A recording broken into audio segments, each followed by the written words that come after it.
Viewers, আজকে আমি তোমাদেরকে দেখাবো একটি ফর্মুলা, বিশেষ করে ডেটেড ইফ ফাংশন।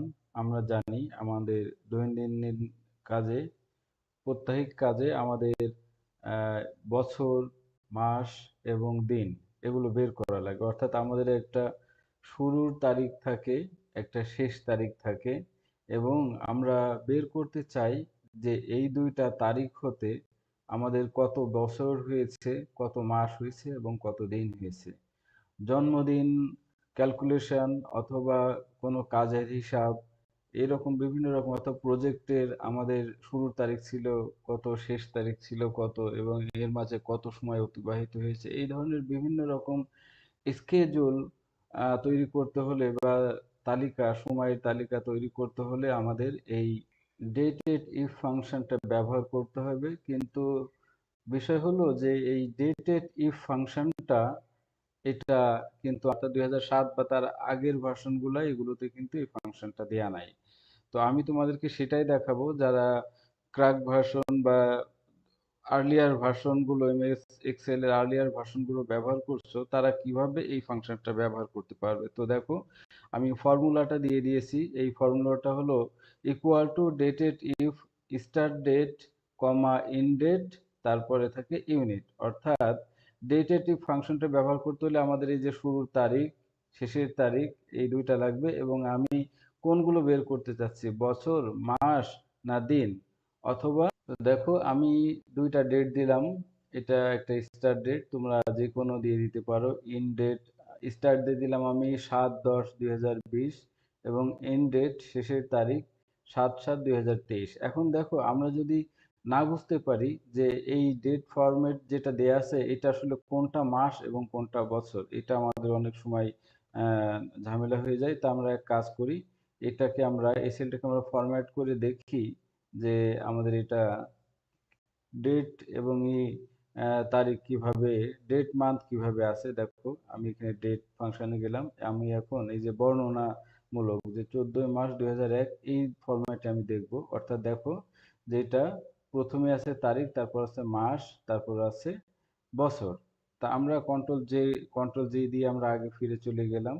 এখন হতে পারে যে এটা, মনে করো যে আমাদের আগের ফরম্যাট এমন হতে পারে যে আমরা এটা, মনে করো আমার জন্ম তারিখ, স্টার্ট ডেট আমি দিলাম, জন্ম তারিখ হয়তো এরকম দিলাম যে 10 মার্চ 1985। আমি দেওয়ার পরে এটা দিলাম। এখন এটা এই ফরম্যাটে নিয়ে নিছে, কিন্তু এটা ধরো অন্য ফরম্যাটে আছে। তো আমি এটা কি করলাম, ধরো আমি দিয়ে দিলাম, এই ফরম্যাট দিয়ে দিলাম। এখন আমি এটাকে দুইটা ইউনিফর্ম ফরম্যাটে কিভাবে নিয়ে আসতে পারি, একই ধরনের ফরম্যাটে যে কোনো ভাবে আমরা করতে পারি। মনে করো আমি এই ফরম্যাটটা, শেষের তারিখটাকে আমি স্ট্যান্ডার্ড ধরলাম, ধরে আমি এইটাও তাই করতে চাই, আমার জন্মদিনটাও আমি এই যে শেষ তারিখ এটা মতো করতে চাই। তাহলে তুমি এটাকে কপি করো কন্ট্রোল-সি দিয়ে।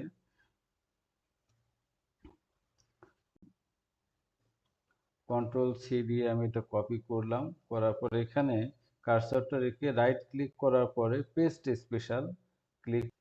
এখানে দেখো যে পেস্ট, আমি জাস্ট ফরম্যাটস, এই ফরম্যাটসটা আমি এখানে পেস্ট করব। দেখো, এখন দুইটা কিন্তু আমার একই ফরম্যাট হয়ে গেল, এটা এবং এটা একই ধরনের। আমি এখন এই ফাংশনটা ব্যবহার করি, আমি বছরটা বের করতে চাই। তাহলে আমি সমান চিহ্ন দিলাম, দিয়ে আমি ডেটেড ইফ লিখলাম, অর্থাৎ এই ফাংশনটা দিয়ে আমি ফার্স্ট ব্র্যাকেট স্টার্ট করলাম। আমি এখন হলো স্টার্ট ডেটটা ছিল আমার এইটা, কমা দিলাম, ইন ডেট F4 দিয়ে আমি কমা দিলাম। এখন আমার দেখো, আমি যদি বছর বের করতে চাই তাহলে আমাকে লিখতে হবে শুধু ওয়াই। আমাদের এই ইউনিটটা, যে ইউনিটটা দিয়ে আছে এখানে, এখানে আমাদেরকে ডবল কোটেশন মার্কের ভিতরে ওয়াই লিখতে হবে। ওয়াই ডবল কোটেশন মার্কটাকে আমাদের ক্লোজ করে দিতে হবে, দিয়ে এন্টার চাপতে হবে।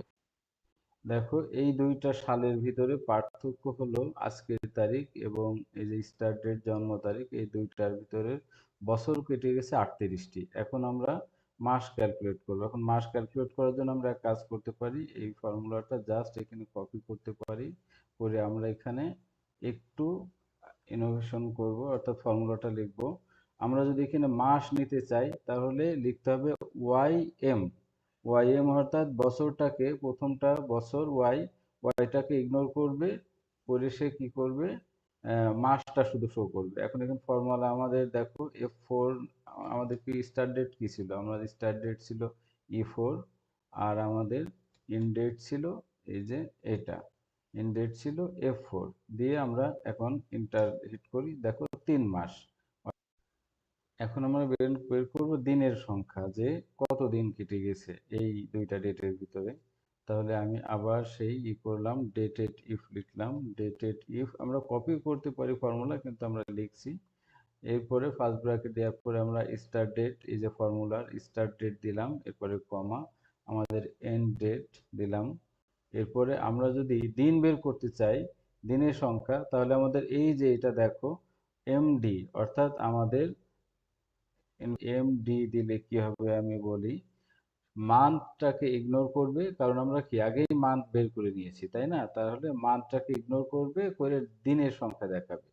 তাহলে আমরা ব্র্যাকেট ক্লোজ করে দিলাম, হিট এন্টার, দেখো 28 দিন। অর্থাৎ আমাদের যে জন্ম তারিখ, অর্থাৎ যে কোনো শুরুর দিনও হতে পারে এবং শেষের তারিখ, এই দুইটা তারিখের মাঝে আমাদের কেটে গেছে 38 দিন।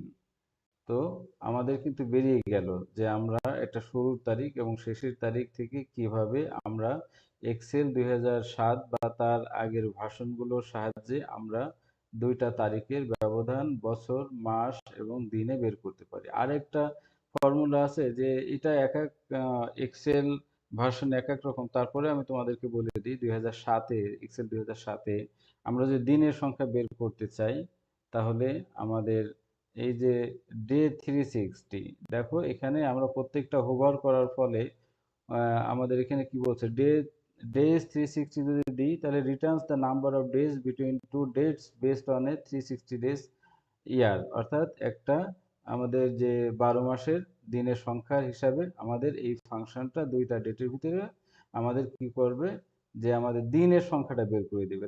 তো আমাদের দিনের সংখ্যা বের করতে হলে মেথডটা দরকার নাই, তাহলে আমরা এই করি, স্টার্ট ডেট দিলাম, কমা, আমাদের এন্ড ডেট দিলাম, দেওয়ার পরে আমরা ব্র্যাকেট ক্লোজ করলাম, ইন্টার হিট করলাম, দেখো আমাদের কত দিন, 13,797 দিন। অর্থাৎ এই যে দুইটা তারিখ, এই দুইটা তারিখের মাঝে আমাদের দিন কেটে গেছে 13,797, যেটা ইকুয়াল টু 38 বছর 3 মাস 28 দিন।